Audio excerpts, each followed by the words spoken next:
the air with significant new information on the urgent and around-the-clock search for that missing submersible vessel in the Atlantic.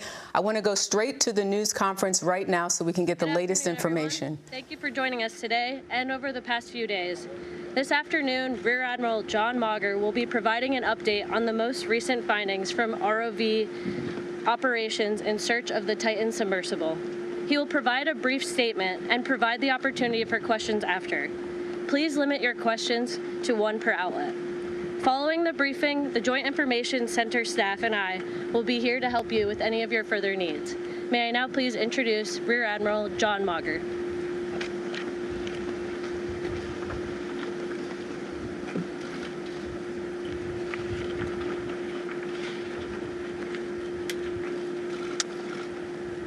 This morning, an ROV, or remote operated vehicle, from the vessel Horizon Arctic discovered the tail cone of the Titan submersible approximately 1,600 feet from the bow of the Titanic on the seafloor.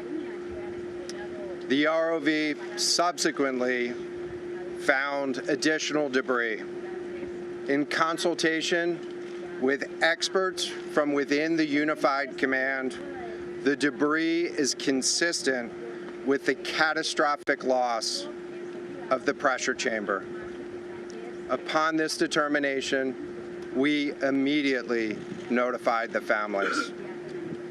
On behalf of the United States Coast Guard and the entire Unified Command, I offer my deepest condolences to the families. I can only imagine what this has been like for them, and I hope that this discovery provides some solace during this difficult time.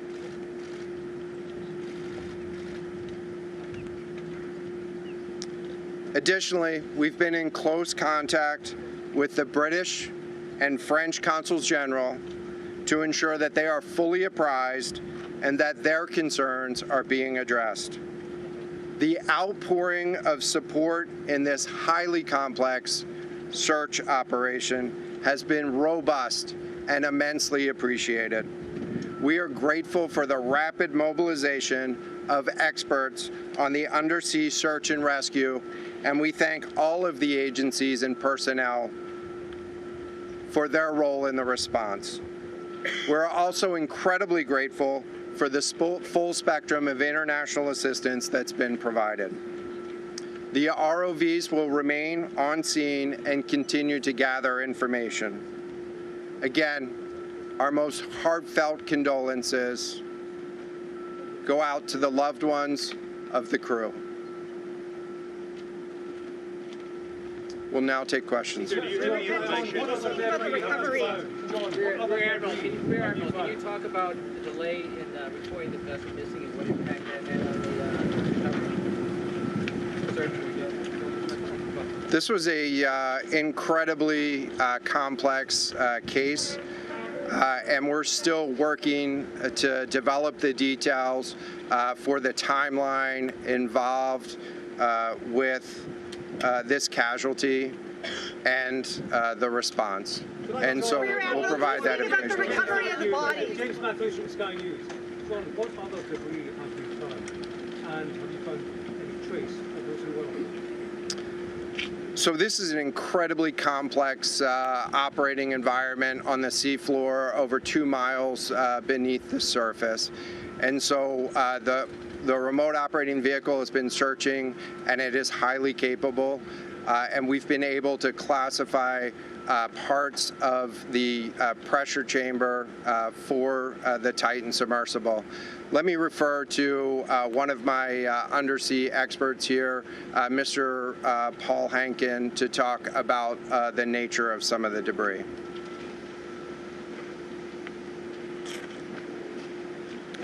Thank you, Admiral. So essentially, we found 5 different major pieces of debris that told us that it was the remains of the Titan. The initial thing we found was the nose cone, which was outside of the pressure hull.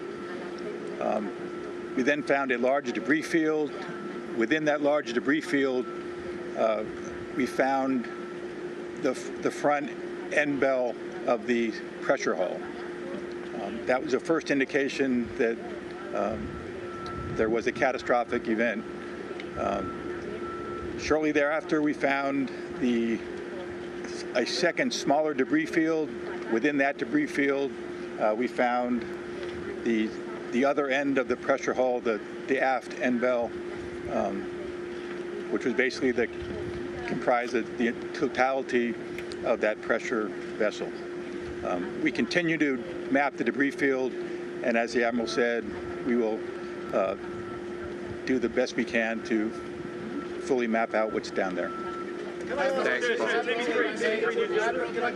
sir. Go ahead. It's a very difficult question to ask, but it will be an important one for the families, of course. What are the prospects of recovering the bodies of the missing crew? So the questions was related. I'm restating the question from the standpoint of sometimes it's hard to hear the question here. What are the prospects for recovering crew members? And so this is a incredibly unforgiving environment down there on the seafloor, and the debris is consistent with a catastrophic implosion of the vessel. And so we'll continue to work and continue to search the area down there, but I don't have an answer for prospects at this time. Admiral, it's Tom Costello of NBC News. Is there any suggestion? Sorry, any suggestion at all that the sub itself collided with the wreckage of Titanic, or that instead it might have imploded above the wreckage and then rained down nearby? So the question was, is there any question as to whether or not the sub collided with the Titanic or whether it imploded above and debris field created from that? So the location of the Titan submersible was in an area that was approximately 1,600 feet from the wreck of the Titanic. I have an expert here that is familiar with that area and can talk about the debris field and what the debris field indicates in terms of where the casualty may have occurred. Rear Admiral, really quickly, can you tell me when that massive fleet will be called back? The expert voice is coming up to answer the question. Thank you, Admiral. So the question is, where does the wreck lie in relation to the Titanic? I didn't hear the Admiral's answer. I think 1,600 feet. Was that correct, Admiral? Yep, you got it. So that's off the bow of Titanic. It's in an area where there is not any debris of Titanic. It is a smooth bottom. To my knowledge and anything I've seen, there's no Titanic wreckage in that area. And again, 200 plus meters from the bow, and consistent with the location of last communication for an implosion in the water column. And the size of the debris field is consistent with that implosion in the water column. Thanks. What would cause the implosion? In terms of the timing here, you say that this was a catastrophic implosion. And I know it's early on, but is it your estimation that this happened right at the moment when they lost contact, an hour and 45 minutes after the descent? So the question was about the timing of the catastrophic implosion. Right now, it is too early to tell with that. We know that as we've been prosecuting this search over the course of the last 72 hours and beyond, that we've had sonar buoys in the water nearly continuously and have not detected any catastrophic events when those sonar buoys have been in the water. So. Can you describe what happens from here, sir, in the next days and weeks in terms of finding any more debris? What happens from here? So we will, the question was what happens from here, what's the next phase?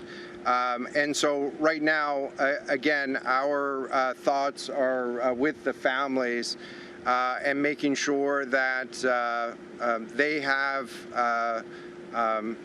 an understanding as best as we can provide of what happened and begin to find some closure.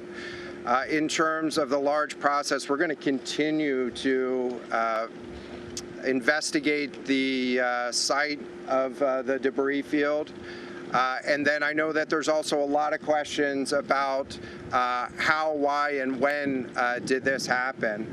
And so, you know, those are questions that we will collect as much information as we can on now, while the governments are meeting and discussing, you know, what an investigation of this nature of a casualty might look like. This is something that happened, I'll just remind everybody, this is something that happened in a remote portion of the ocean with people from, you know, several different countries around the world. And so it is a complex case to work through, but I'm confident that those questions will begin to get answered. In the UK, is there any suggestion that time factors, speed, anything could have prevented this or saved 5 people on board, or is this quite simply a catastrophic accident? The question was there any suggestion that time factors may have played a role or a consideration in the casualty here? And so the debris field is consistent with a catastrophic implosion of the vessel. Again, while we were prosecuting the search, we had listening devices in the water throughout and did not hear any signs of catastrophic failure from those. And so we're going to continue to investigate, or we're going to continue to document the information there and understand, based on all the information we have, the timeline. And you were listening to a news conference there with Rear Admiral John Mauger with the U.S. Coast Guard, confirming that those 5 people on that